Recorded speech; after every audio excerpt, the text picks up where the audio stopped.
Estás escuchando Es la Mañana de Galicia.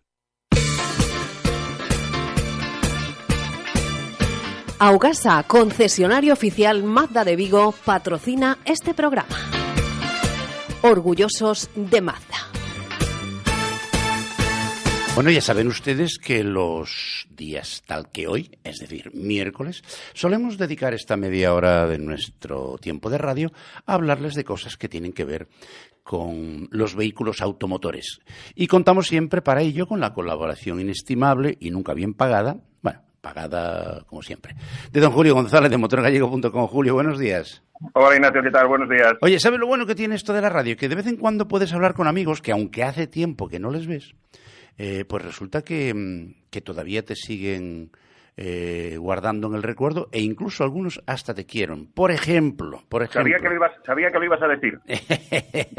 Por ejemplo, el presidente de Acauto y consejero delegado del Grupo Perro Rumbao, don Ramón Seijas. Ramón, buenos días. Hola, buenos días, ¿cómo estáis? Mucho tiempo sin hablar contigo.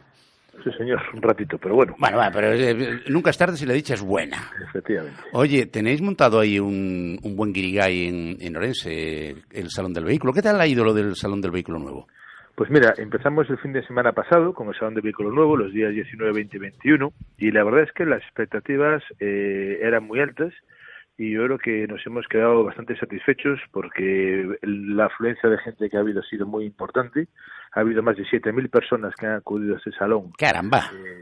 Yo creo que es una cifra importante y de alguna manera pues estamos muy satisfechos de cómo ha evolucionado y cómo ha ido la afluencia que ha tenido, porque eso demuestra el atractivo que ha tenido y que de alguna forma es un salón que está muy vivo y que tiene una gran aceptación por parte de toda la sociedad orensana, que yo creo que es un poco de lo que se trate, por lo que de alguna forma lo hacemos. Hombre, que ya lleváis unos cuantos añitos, ¿no? Pues mira, esta es la 10ª edición. 10 añitos. Podemos decir que estamos consiguiendo, yo creo, la fórmula magistral que está consiguiendo que de alguna forma todo el mundo reconozca que es un salón importante en Galicia, es que ahí asistimos el 100% de los concesionarios que tenemos representación en Galicia, y que supone aproximadamente un 96%, 97% de todos los vehículos que se comercializan en España, lo cual pues demuestra que el atractivo, tanto como frente, sino para también el consumidor, pues es un salón muy atractivo. Podemos decir que es el concesionario más importante que abre sus puertas en el fin de semana en Galicia, ¿no? Sin duda. Por cierto, ¿cuánta gente componéis Acauto, más o menos? Acauto está compuesta por 22 marcas, sí, que están representadas por 16 empresas, y de alguna manera pues oye, es una sociedad que lleva funcionando aproximadamente unos 17 años y en la cual pues de alguna forma lo que intentamos es defender o representar los intereses de los distribuidores de automóvil en Orense. Yo creo que tenemos un papel importante por el número de empleo que generamos, y yo creo que en ese sentido a la sociedad hay que transmitirle un poquito también el rol que hacemos, porque yo creo que si no explicas un poco lo que haces, claro, pues de alguna forma es muy difícil que después te entiendan y sepan un poco entender lo que se transmite desde otros foros y órganos, y yo creo que es importante siempre pues tener una voz que represente los intereses de un colectivo determinado y un colectivo importante como es este. Sin duda. Oye, por cierto, ¿ha habido presentación de muchos modelos nuevos?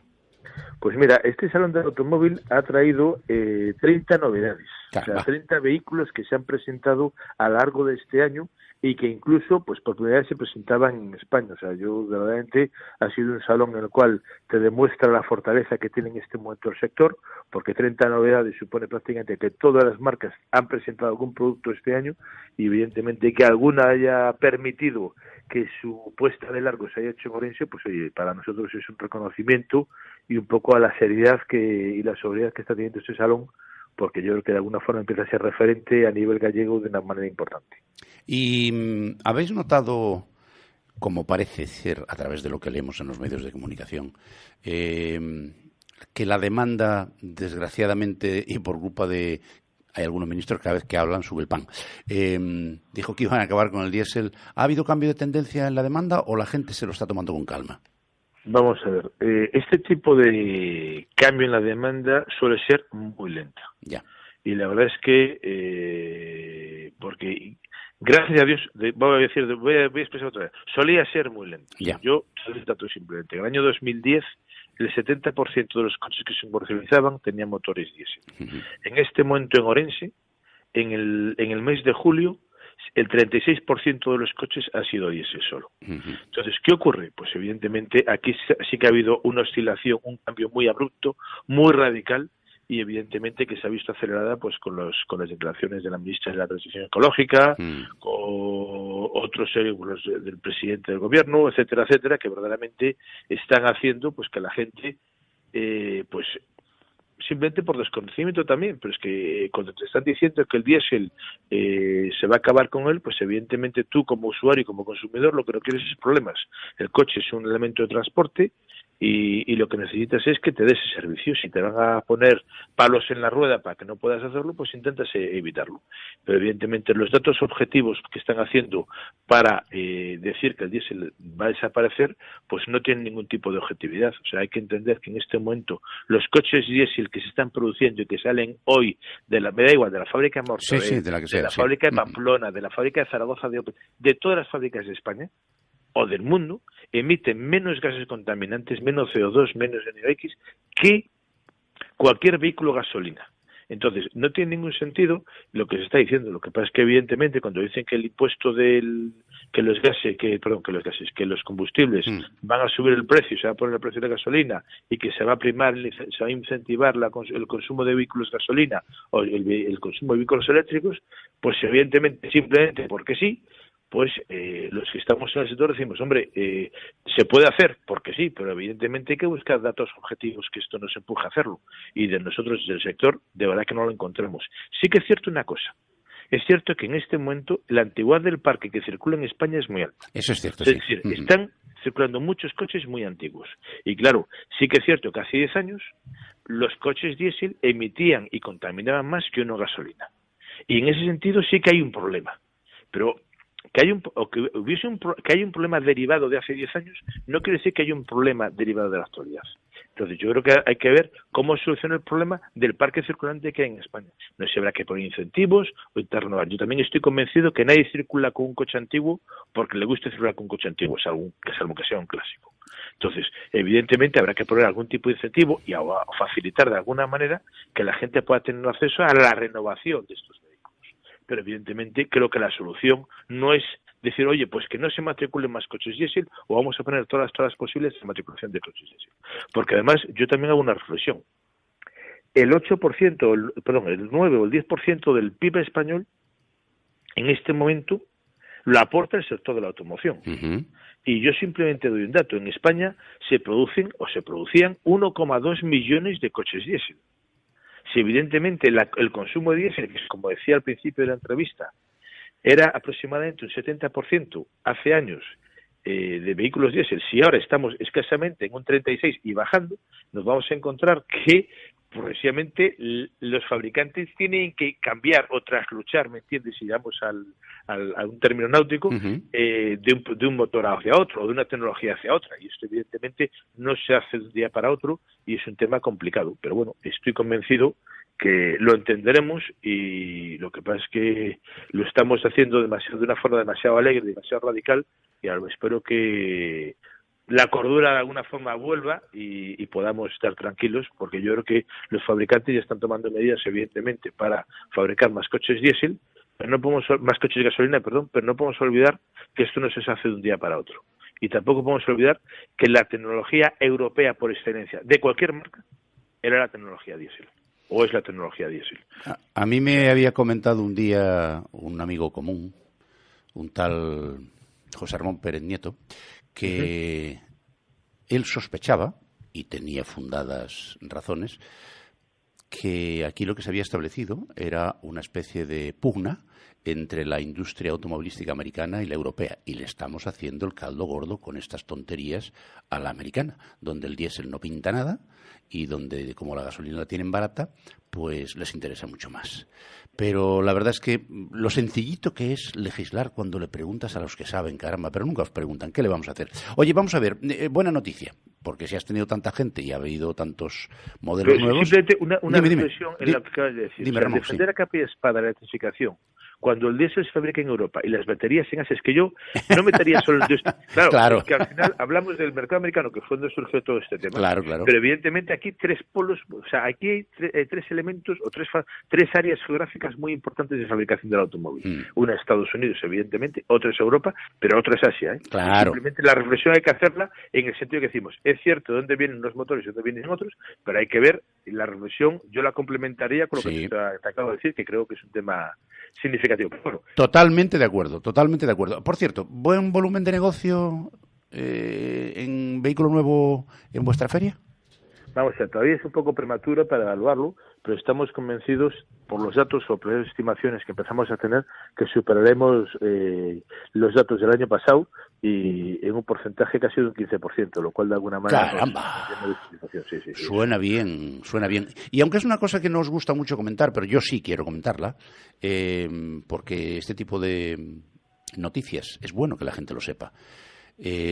Cuanto más se vende, mejor para una organización sin ánimo de lucro a la cual muchos gallegos le deben mucho, que es Cáritas, ¿verdad? Efectivamente. Sí que de alguna manera nosotros entendemos que nuestra labor social es importante. Yo creo que la sociedad nos da mucho, de alguna forma hay que intentar devolver o reportar a la sociedad lo que nos da. Entonces, de alguna forma, y lo llevamos haciendo desde hace años, y ha sido una iniciativa que incluso ha tenido un reconocimiento a nivel nacional, pues por su innovación o por su novedad. Por cada vehículo que se entrega en el salón, se dona una cantidad de dinero a Cáritas, que el año pasado supuso aproximadamente unos 6.000 euros, pues para realizar todas las labores sociales que creo que realiza con mucha eficacia y que son muy necesarias en la sociedad. Pues posiblemente de la manera más eficaz que se conoce y desde luego con una total y absoluta generosidad. Ramón Sejas, presidente de Acauto, ha sido un placer charlar contigo una vez más y bueno, la mejor de las suertes para el próximo fin de semana, que vamos a hablar de vehículo usado y ya te volveremos a molestar para que nos digas a ver qué tal ha ido. Un abrazo muy grande, Ramón, que tengas un buen día. Un abrazo, chao. Oye, Julio, la verdad es que da gusto oír estas noticias, ¿verdad? Primero, que la gente dice lo que tiene que decir porque sabe de lo que habla y no como algún ministro que saca la lengua a pasear y sube el pan. No, totalmente de acuerdo. Yo he estado escuchando a Ramón y lo que estabais comentando del tema del diésel es que tiene toda la razón del mundo. O sea, es que da gusto escucharlo porque es lo que dices tú, sabe de lo que habla, lleva toda la vida en el tema de automoción y es a la gente a la que tiene que escuchar. No puede salir una persona que no tiene ni idea, ni tiene conocimientos, ni tiene nada, a hacer crispación social. Ya. En fin, pero vamos. Bueno, ten en cuenta que ya le está repercutiendo económicamente, ¿eh? Bueno, cuando lo suba, que todavía no lo ha subido. No, ya le está repercutiendo económicamente. Ah, bueno, ya, pero le está repercutiendo económicamente desde el punto de vista negativo. No, positivo. ¿A qué te refieres? ¿Pero a quién te refieres? Fíjate el detalle. ¿Al ministerio? Sí, porque al venderse más coches gasolina, sí. Los coches gasolina, a no ser que tengan un motor muy pequeñito, van a tener más emisiones. Ah, bueno, eso sí, claro. Y entonces tienen que pagar el impuesto de matriculación, el 12% a más. Ya. Entiendo por dónde va el asunto. Bueno. Entonces ya están recaudando. Bueno, vamos a ver. Ay, Dios mío. Bueno, oye, que tenemos poco tiempo, que nos hemos alargado con Ramón Seijas porque era muy interesante lo que nos estaba contando y por tanto, pero tenemos tiempo todavía para que le echemos primero un vistazo rapidito a qué pasó en Austin, en Fórmula 1. Pues en Fórmula 1 ganó Raikkonen después de más de 10 años, Vettel perdió los papeles de nuevo, o sea, está muy nervioso ahora al final de temporada porque ve que se le escapa el Mundial. Y Hamilton pues tiene el Mundial a tiros de piedra, le basta con ser sexto en México, aunque gane Vettel, le basta con ser sexto para ser nuevamente campeón del mundo de Fórmula 1. Yeah. Fernando Alonso con un cabreo monumental porque se lo llevaron puesto en la segunda curva. Este año van a por él, ¿eh? Le deshicieron el coche y está cabreadísimo, no porque haya un accidente, porque en Fórmula 1 los hay, sí. sino por quienes provocan los accidentes, porque el 90% de los accidentes están provocados por los niños, por los jovencitos, por Stroll, por esta gente que tienen un Fórmula 1 en las manos, que tienen mucho ímpetu, que no se saben controlar y les da exactamente igual. Como hayan huecos se meten y que aparte todo el mundo. Entonces no son pilotos para dar espectáculo, lo que están dando es pena. Y aparte arruinando la carrera pues de otros compañeros. Bueno, oye, vamos al asunto de los rallies, que también es interesante. ¿Rally de Santander? En el Rally de Santander tuvimos a Miguel Fuster, que volvió a ganar, y seguido, pues oye, pisándole los talones, Iván Ares. Faltan 2 pruebas, que falta la Nucía, que es el 9 y 10 de noviembre, y el Rally de la Comunidad de Madrid, que es el 23 y 24 de noviembre. Oye, ¿y nuestro Javi Pardo? Javi Pardo, bueno, se sale. O sea, a Javi Pardo le pones cualquier coche en la mano y lo hace perfecto. Va primero en la categoría N5 a nivel nacional, va primero en pilotos junior. No, claro, porque es un junior. Tiene 22 años. Claro. Por ejemplo, en el Rally de Eurocidade, que se celebró en Portugal, en el norte de Portugal, única y exclusivamente le ganó Surayen Pernia con el todopoderoso R5 de Hyundai. Claro. Y yo te digo una cosa, a Javi le ponen un pura sangre, le pones un R5 en las manos y va a dar más de un disgusto. Es que le da igual, sea tierra, sea asfalto, condiciones del suelo, es un piloto excepcional. Oye, y por cierto, una piloto española, Emma Falcón, ¿qué ha hecho? Pues la piloto canaria Emma Falcón pues es la primera mujer española que gana el europeo de rallies. ¡Hala! Y arrasando, pero bien. Y tiene la ventaja, perdón, que este año que viene, con la magnífica campaña que hizo este año, pues va a tener un R5, va a tener un Citroën DS3 R5 para correr el Nacional. Y con una que se está rumoreando que va a estar bajo la tutela, como está Surayen Pernia, de los hermanos Vallejo. Oh, eso no está mal. No está nada mal. Surayen Pernia y Emma Falcón, los dos bajo la tutela, o sea, de la escudería de los Vallejo, van a dar espectáculo como ya dio Sura este año, claro. Está claro. No está nada mal. ¿Y en Ribeira Sacra? Pues en Ribeira Sacra, pues el duelo de siempre. Senra, Yago y Meira. Ya. Y acabaron en ese resultado. O sea, faltan 2 pruebas y a ver cómo terminan. Están también todos en un pañuelo. Nadie puede fallar. Están con el cuchillo entre los dientes porque el que cometa un fallo se descuelga del campeonato gallego. Y si me permite, te comento 2 cosillas de 2 pilotos. Claro. Que son 2 chicos jovencísimos y cuando te diga los coches con los que corren vas a alucinar. Uno es Dani Álvarez, que corre con un 205 del año 90. ¿Pero eso anda? Pues mira, quedó en el top 10 de todas las categorías, fue el que ganó la agrupación 4 en la que él corre y fue el que ganó la Copa AMF Pirelli. Oye, ¿y quién lo sponsoriza? Porque esta gente tiene que tener algo detrás. Es de la escudería Leiro de Suárez. ¿Qué pasa? No corren todas las carreras porque son pilotos privados que van con el presupuesto justillo. Y tenemos otro chico, José Prado, que también está en la escudería Surco de Pontareas, también va muy justillo con un coche con un 106, pero prácticamente de serie, poco le han hecho por el tema de los presupuestos, y que también, hasta que rompió la caja de cambios, estaba en el top 10. Son 2 chicos muy jóvenes que, como tengan a alguien que les ayude, pueden llegar a mucho, ¿eh? Tenemos cantera, que eso es lo bueno. Oye, por cierto, ¿qué te parece la campaña de la DGT en el control de ruedas? A mí me gusta. A mí también, por supuesto. Tenía que hacerlo más a menudo. Lo hemos dicho muchas veces aquí, que los zapatos son lo que te permiten el contacto con el suelo y como no lo lleves en buenas condiciones, la bofetada está asegurada. Sí, las ruedas es el contacto del coche con el suelo. Tienen que estar en óptimas condiciones y puede ser una rueda, ahora que vamos hacia invierno, que sea buena para agua.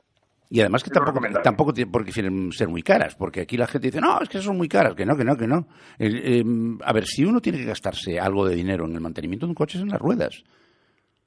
Porque es que el clima que nosotros tenemos, y algunas carreteras, no las autopistas ni las autovías, sino algunas carreteras comarcales, donde, por cierto, se produce el 90% de los accidentes mortales, pues no es que sean demasiado buenas. Si a eso le añades el frío y la lluvia, ya sabes lo que tienes que llevar. Unas ruedas como Dios manda, o vas a 20 por hora, cosa que no van a hacer, o si no, te garantizas una galleta. Sí, y es lo que comentabas tú, Ignacio. Hay ruedas que son muy buenas, que no son muy conocidas, pero que las tienes a un precio muy económico. Que sí, hombre, que sí. Que no cambia la rueda es el que no quiere o el que no le da importancia a ese asunto. Por cierto, dentro de las campañas también hay que ver, todavía seguimos a estas alturas con el tema del cinturón de seguridad. Es increíble. En Vigo colocaron 6 cámaras. Parecemos Gran Hermano. Sí. 6 cámaras de vigilancia para el control del cinturón de seguridad. ¿Cómo se puede poner una cámara para controlar el cinturón de seguridad? Tú lo tienes dicho muchas veces. Si alguien se sube en tu coche, si no se pone el cinto, tú no arrancas. Yo no arranco, lo siento mucho. Que se vaya en taxi o que se vaya en autobús. Es que es lo primero que hay que hacer. Te sientas en el coche y pones el cinturón de seguridad. Pero también una cosa que están controlando, aparte del cinto, son las sillas de retención infantil. Ah, ya. Porque han descubierto muchísimas que van mal colocadas, van mal ancladas, van en sentido contrario, porque eso también fue la ley la que la leyeron un poco, porque al principio el niño tenía que ir en sentido contrario a la de circulación, después que tenía que ir en el sentido de la dirección, y ahora otra vez, hasta los 15 meses, tiene que ir sentado en el sentido contrario de la dirección. Pero hay gente que todavía no lleva las sillas y que las pone mal. Entonces, que se controle eso, pues perfecto. pero también es cierto, son los menos, porque todos los que somos padres, cuando llevamos a nuestros hijos pequeños en el coche, lo primero que hacemos es que vayan seguros y bien atados. Como tiene que ser. Por cierto, poquito tiempo, pero para Cafradas, ¿qué tenemos? Cafradas, pues oye, tenemos un positivo por alcoholemia en Villagarcía de una señora que dio 3 veces la tasa de alcoholemia y que no se tenía de pie. Pero bueno, eso ya... Ay, Dios mío, qué lástima. Y después tenemos una en Orense, que un conductor se pegó contra una señal de stop, o sea, paró literalmente, la señal de stop lo hizo parar, ¿Sí? se deja el coche y se va. Anda. Sí, dejó el coche allí en el accidente, en medio de la carretera, sí, en medio de la calle, y bueno... Y se marcha andando. Sí, se fue andando. Cuando lo localizaron, resulta que el coche no tenía seguro, no tenía la ITV pasada, y el conductor tenía el carnet retirado por diferentes infracciones, o sea, por falta de... O sea, no tenía puntos, vamos, lo tenía retirado. No me extraña entonces que se marchara andando, claro. Claro, pero quédate en el sitio y te ahorras después el mal trago. Total, te van a localizar igual. Te van a pillar lo mismo, está clarísimo. De todas maneras, es increíble que estas cosas ocurran, ¿eh? Es decir, alguien que no tiene permiso de circulación porque se lo han retirado, no tiene seguro, no tiene ITV, y que el tipo se suba a un coche y eso debe ir bueno para darse con la señal de stop. No dio positivo por alcohol. Vaya, menos mal. Se habría despistado. Lo único que le faltaba para sumar todos que diera positivo por alcohol. Yeah. Pero en este caso no fue así. Cometió todas las infracciones, pero no dio positivo.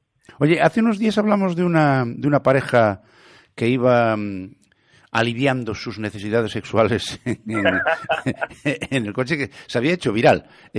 ¿Ha habido alguna repercusión en los medios?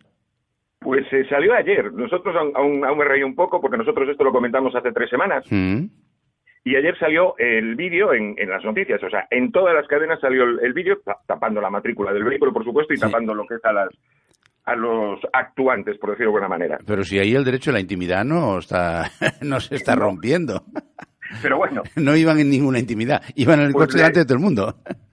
Desde luego estaba claro. Pues ay, Dios mío. 600 euros de multa. 3 puntos en el carnet de conducir y de 1 a 2 años de retirada del carnet de conducir por conducción temeraria. No me extraña. Ay, Dios mío, lo que hace la gente a veces por salir en la televisión. ¿Qué le vamos a hacer? Bueno, pues salieron en todos los lados. Desde luego. Julio González de motorgallego.com. Ha sido un auténtico placer como siempre. Muchísimas gracias, un abrazo muy grande y hasta la semana que viene. Igualmente, Ignacio, buenos días. Hasta luego, buenos días. Y ustedes no se vayan, ¿eh? No se vayan, que todavía tenemos bastantes cosas para contarles. Lo primero, vamos a ir a Madrid para que nuestros compañeros desde la central les cuenten lo que ha acontecido en las últimas horas a nivel nacional. Y luego vendrán Maite Garrido y Sandra Fares para relatarles lo que hemos encontrado de interesante a lo largo de la mañana. Así que no se muevan, volvemos de inmediato. Hasta ahora mismo. Augasa, concesionario oficial Mazda de Vigo, ha patrocinado este espacio. Orgullosos de Mazda.